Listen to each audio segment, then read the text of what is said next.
Have you ever noticed how the more you protect your image, the more fragile you feel inside? Have you ever wondered why the people who seem the most peaceful are often the ones who are least obsessed with themselves? Welcome back to the channel. Today we are going to explore something that sounds lofty but is actually intensely practical. Selflessness and compassion in the Mahayana tradition, and what it means for your everyday mind. I want you to hold to core ideas from the beginning. First, selflessness does not mean you disappear or become nothing. It means you stop being imprisoned by the tight story of me and mine. And that freedom naturally gives birth to compassion. Second, compassion is not a decorative emotion.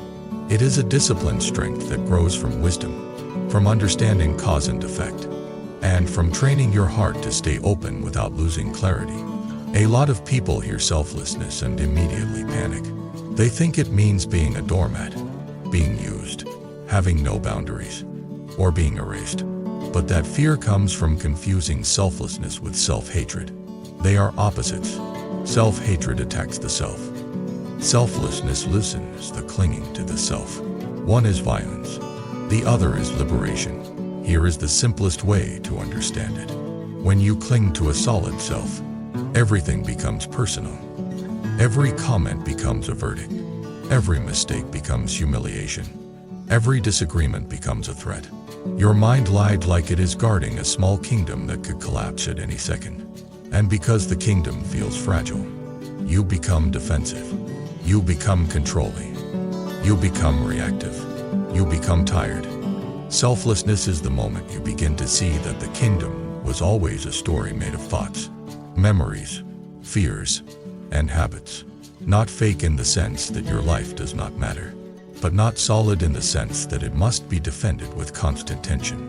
When you see that, your shoulders drop, your breath deepens, your mind widens, and in that widened mind, compassion becomes natural, because you are no longer using all your energy to protect an imaginary wall. This is why the great teachings often link compassion and wisdom as two inseparable wings. Wisdom sees through the illusion of a fixed self. Compassion is what flows when that illusion loosens. If wisdom is missing, compassion can become sentimental and exhausted. If compassion is missing, wisdom can become cold and detached. Mahayana teaching is repeatedly pointing toward their union. A clear mind and a warm heart. Now let us make this real. Because if we leave it in philosophy, it will just float above your life. The real test of selflessness is not whether you can understand the concept.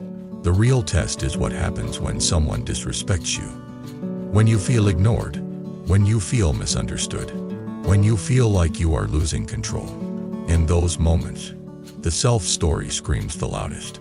It says, protect me, defend me, prove me, punish them, win. And that is exactly where practice begins. Practice is not what you do when you are calm. Practice is what you do when you are triggered. Practice is not the perfect meditation session. Practice is the breath you take before you reply in anger. Practice is the moment you choose to stay human when your ego wants war. Now let me tell you a story that will carry the whole teaching in a way you can feel. There is a man named Ken. Ken is the kind of person who has always been praised for being capable. As a kid, he was the responsible one. As an adult, he became the dependable one. People call him strong, but inside he lives with a constant pressure to not fail. He has built a life around being competent, because competence is the armor that keeps shame away. Ken does not think of himself as ego-driven. In fact, he thinks ego is for arrogant people. He sees himself as humble, because he works hard and complains little. But ego is not only arrogance. Ego is any rigid clinging to a self-image. Ken is clinging to the image of being reliable. And the more he clings, the more terrified he becomes of being exposed as imperfect. One day, Ken gets publicly corrected at work by someone younger. The correction is not cruel, but it is direct. Ken feels he tries instantly. His chest tightens. His mind narrows. He hears the words, and at the same time he hears something louder inside. You are losing status. In that moment, Ken does not respond with wisdom. He responds with defense. He interrupts. He argues. He points out the other person's mistakes. He turns the meeting into a subtle fight. People in the room feel the tension, even if they do not say anything. After the meeting, Ken feels a strange mix of victory and poison. He thinks he protected himself, but he also feels smaller. Because the truth is, when you defend ego, you might win the moment, but you lose peace. That night Ken cannot sleep. The mind replays the scene again and again. He is not thinking about the work. He is thinking about identity, about how he looked, about what they think, about whether he is losing respect. This is suffering, and it is created by clinging. A few days later, Ken runs into an old friend, someone he always found calm. They talk, and Ken admits he feels constantly on edge. The friend does not lecture. The friend simply says, "You know." The mind gets tired when it is always protecting itself.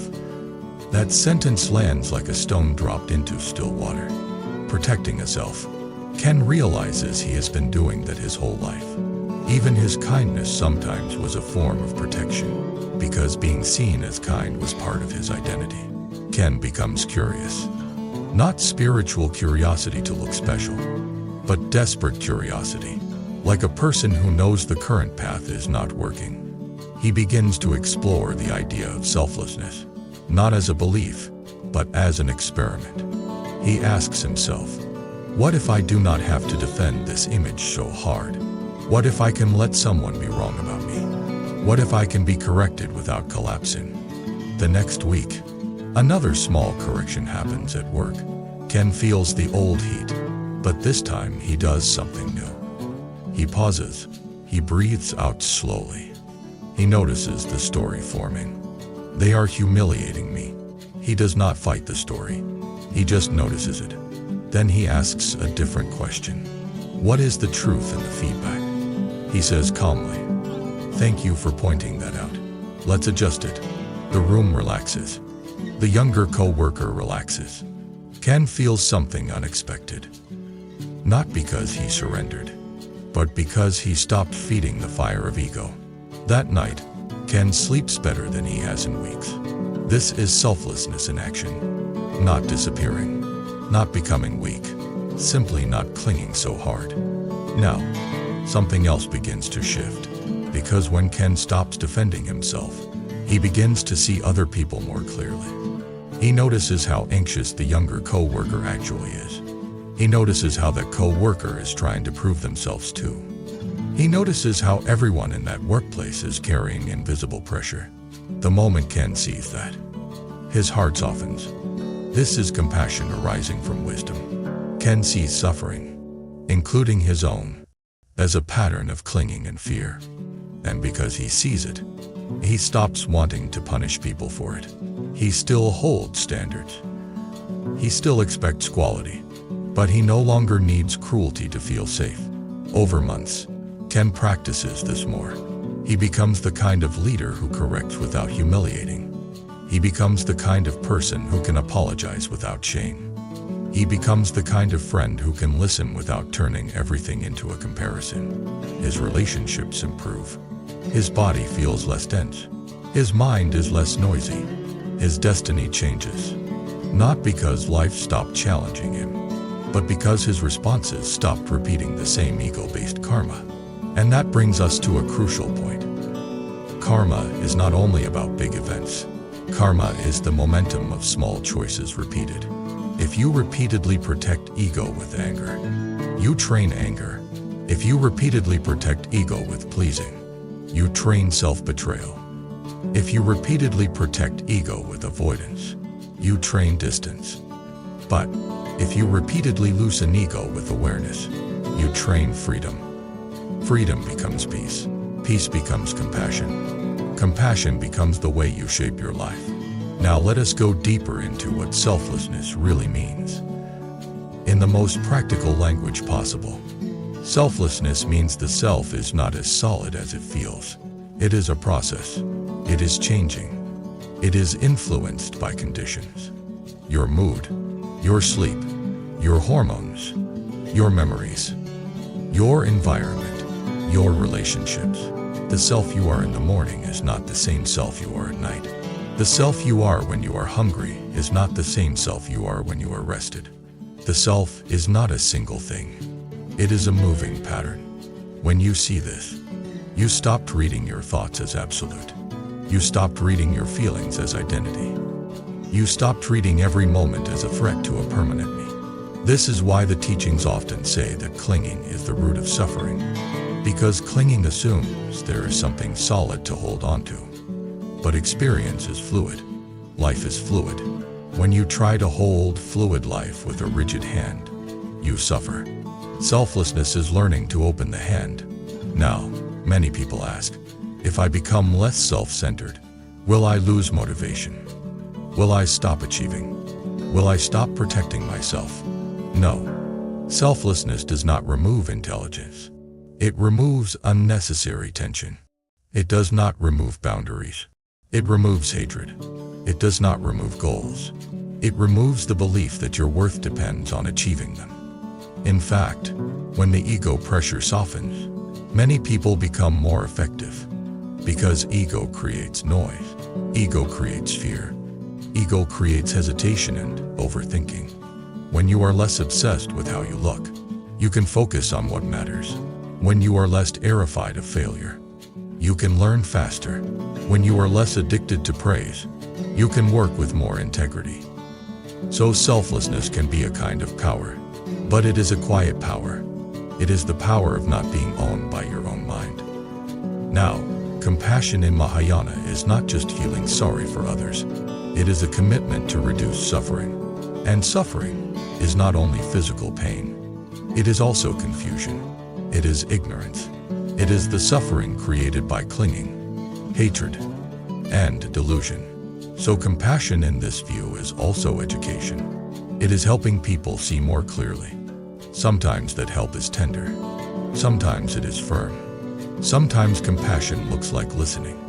Sometimes compassion looks like saying no.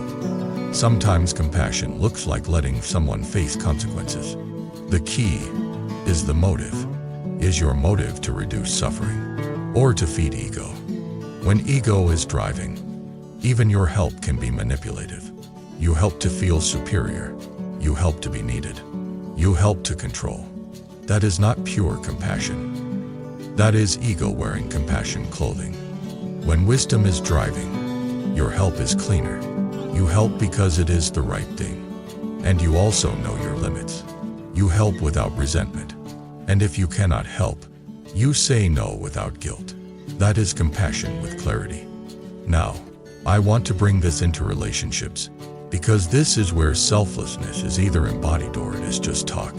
In relationships, ego often shows up as the need to be right, the need to be appreciated, the need to be chosen, the need to be admired, the need to be in control. None of these needs are evil. They are human. But when they are unconscious, they create suffering. Imagine a couple arguing about a small thing, like dishes. The surface argument is dishes. The deeper argument is recognition. It is respect. It is feeling valued. Ego says, if you do not do dishes, you do not value me. If you do not do dishes, you do not love me. Then the argument becomes huge. Selflessness practice means you notice the deeper need without weaponizing it. You can say, I am feeling unseen. I want appreciation. Instead of attacking, you reveal. Revealing is vulnerable. Ego hates vulnerability. Ego prefers blame. But vulnerability is the doorway to real connection. And when you can be vulnerable, compassion becomes possible on both sides.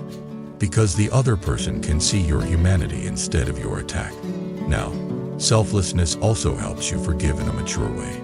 Not forced forgiveness that denies harm, but a forgiveness that comes from seeing conditions. You begin to understand that people hurt others often because they are trapped in their own suffering. Again, this does not excuse harm.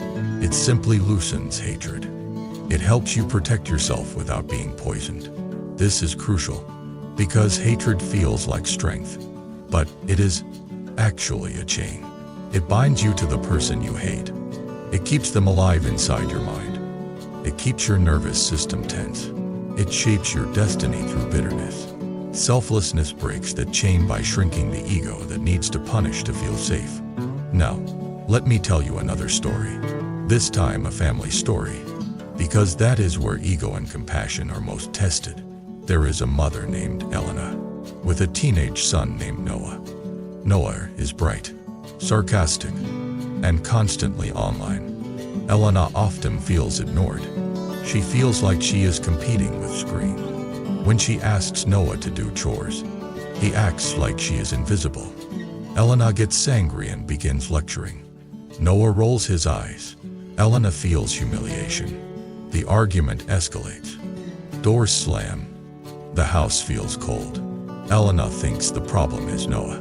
But the deeper problem is what is happening inside her. When Noah ignores her, her ego interprets it as I do not matter. That interpretation hurts. So she attacks to protect herself. Noah feels attacked. So he defends with sarcasm. Both are trapped in ego. One night, after another fight, Elena sits alone and realizes something painful. She is not only angry at Noah, she is terrified. She is terrified of losing him. She is terrified of being a bad parent. She is terrified that her love is not enough. That fear is tender. And because it is tender, ego tries to cover it with anger. Elena decides to practice selflessness in a very simple way. The next time she feels ignored, she will pause and ask herself, what am I defending right now? A few days later, Noah ignores again. Elena feels the old heat, but she pauses. She asks, what am I defending? The answer comes quickly. I am defending my need to feel respected. She breathes. She remembers that respect cannot be forced through rage. She walks closer and says, I need a response. You can say yes, no, or 1 minute. But you cannot pretend I do not exist. Noah shrugs. Elena stays calm. She follows through on a consequence without anger. Later, when the house is quiet, she sits beside him and says, when you ignore me, I feel dismissed. I know you want space. I respect that. And we also need basic acknowledgement in this family. Noah does not suddenly become perfect, but something shifts. He hears a different energy. Not ego war, not desperate control.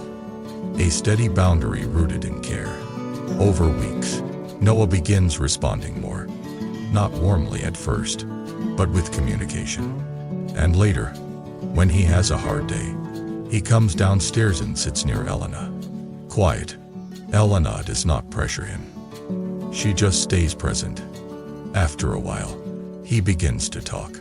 That is compassion creating safety. That is selflessness loosening the need to win and replacing it with the need to connect. Now, if you are listening and thinking, this sounds slow. Yes, real transformation is slow because it is real. Quick fixes usually train more ego. Slow practice trains freedom. And this is where the Mahayana view becomes deeply encouraging. It says you are not stuck.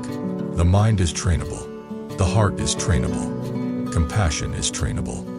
Wisdom is trainable. Every moment you choose awareness over reaction, you are practicing liberation. So how do you practice selflessness and compassion in daily life without turning it into a performance? You begin by noticing the moments when you are self-centered in a painful way. Not self-centered as in having needs, but self-centered as in being trapped in your own story.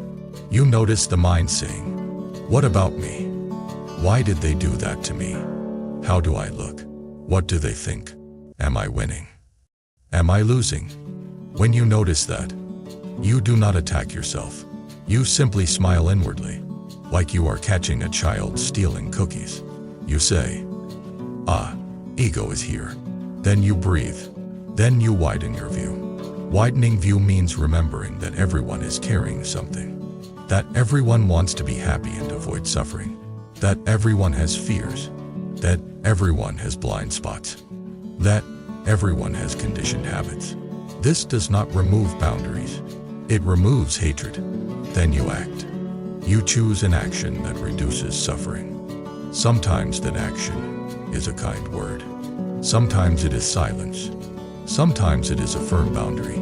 Sometimes it is leaving. Sometimes it is apologizing. Sometimes it is helping. The art is not the same action every time. The art is the motive and the clarity behind it. Now, there is one more crucial piece. Selflessness does not mean you ignore your own suffering. In fact, selflessness includes self-compassion. Because the self you cling to is often a wounded self. It is a self trying to be safe. If you approach that wounded part with violence, you will not become free. You will become more tense. So self-compassion is part of the path. When you fail, you do not collapse into shame. You repair. When you react, you return. When you feel fear, you hold it kindly. This kindness stabilizes the mind so wisdom can function. Think of it like this. If your mind is a storm, wisdom is hard to hear. Compassion calms the storm enough that wisdom can speak. Now, as we move toward the end, I want to reflect on what this teaching can mean for your destiny. Destiny is not only external events. Destiny is the inner quality of your life. It is the kind of mind you wake up with. It is the kind of relationships you build. It is the kind of choices you make under pressure. If you live from ego clinging, your destiny becomes predictable. The same triggers create the same fights. The same insecurities create the same defenses. The same habits create the same regrets. If you practice selflessness and compassion, your destiny opens. Because you are no longer trapped in automatic reaction. You have choice. Choice is freedom. Freedom is awakening. Awakening is compassion. So the teaching is not telling you to become a saint overnight. It is inviting you into one simple experiment. The next time you feel the need to defend your image, pause and ask, what am I protecting? Then breathe. Then choose a response that reduces suffering rather than increases it. Even if you do that once a day, it will change you over time. Because once a day becomes habit. Habit becomes character. Character becomes the life you live. Now, I want to close with a personal style reflection that might match what many people feel. Without making this about perfection, there are moments when we all feel the urge to be right. To punish, to withdraw, to shut down. In those moments, it can feel like compassion is far away. But compassion is not far away. It is one breath away. It is the breath that gives you space. It is the space that gives you choice. It is the choice that gives you dignity. And dignity is what selflessness protects. Not the dignity of ego pride, but the dignity of being human. So tell me in the comments what situation triggers your ego the fastest. Is it criticism? Is it disrespect? Is it being ignored? Is it not being appreciated? And what would it look like for you to practice one moment of selflessness there? Not as weakness, but as freedom. If you want more long-form teachings like this, support the channel by subscribing, liking, and leaving a comment so more people can find this work. Until next time, keep your heart warm, keep your mind clear, and remember that the strongest compassion is born from the simplest freedom, not clinging so hard to the story of me.